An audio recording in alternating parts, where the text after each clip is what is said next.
Искреннее и сладкое спасибо за их самоотверженный труд. На этот раз не от пациентов и их родственников, а от волонтерских движений. Пакеты с чайными наборами передают медикам инфекционного отделения Сунжинской больницы. Как и в десятках других субъектах страны, волонтеры Ингушетии тоже присоединились к акции «Маленькие радости для врачей». Пакеты собрали не только при поддержке спонсоров, но и благодаря своим умелым рукам. А в пакетах у нас пироги, торты и разная домашняя выпечка. Некоторые наши волонтеры решили своеобразить наш ассортимент раздачи и приготовили домашние лепешки, кто-то приготовил пирожки, а кто-то и котлеты с пюре.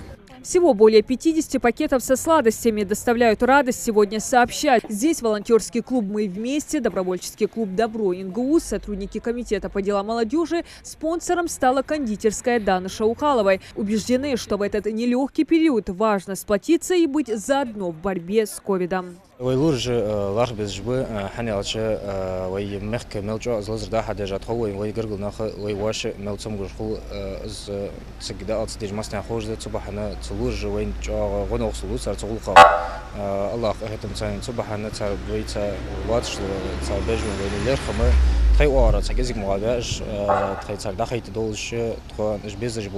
Акция хоть и называется «Маленькие радости для врачей», но для них это внимание имеет большое значение, признаются медики. С момента, как коронавирус объявил войну всему миру, врачи находятся на передовой. Они стали главными борцами против этого врага, а их главным оружием – профессионализм и самоотверженность. Они хранят верность данной клятве, спасать людей считают своим долгом. Вот и работают уже 1,5 года на износ сутками. Спасибо за помощь, спасибо за уважение, спасибо, что вы цените наш труд.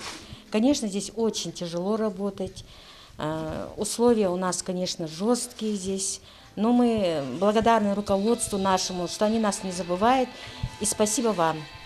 Что вот эта поддержка важна для вас? Она чувствуется? Конечно, важна, очень она важна, потому что если вы нас помните, значит, вы все-таки уважаете наш труд и уважаете нас, врачей. Инициатором доброго жеста стал волонтерский корпус комитета по делам молодежи. Акция «Маленькие радости для врачей» проходит в рамках всероссийской акции взаимопомощи «Мы вместе». Стартовала 25 октября по всей стране. Ее основная цель – поддержать работников красных зон. Добрые акции волонтеры Ингушетии проводят с самого начала пандемии. И их ряды регулярно пополняются добровольцами от 18 до 35 лет. В середине 2019 года волонтеры, не так много волонтеров было у нас в клубе, там, можно сказать, 8 человек было. Это чисто в волонтерском корпусе. Совета руководителей еще не существовало, и клуба «Мы вместе» тоже. Но в данный момент у нас общее количество волонтеров, которые мы зафиксировали на базе, это около 3500 волонтеров.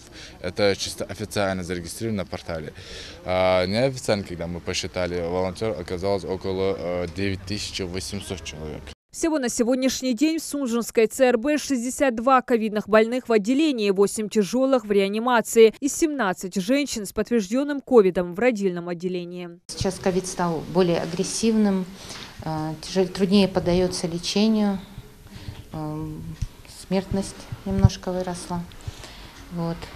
Но вы не сдаетесь? Мы не можем сдаваться, у нас нет такой возможности.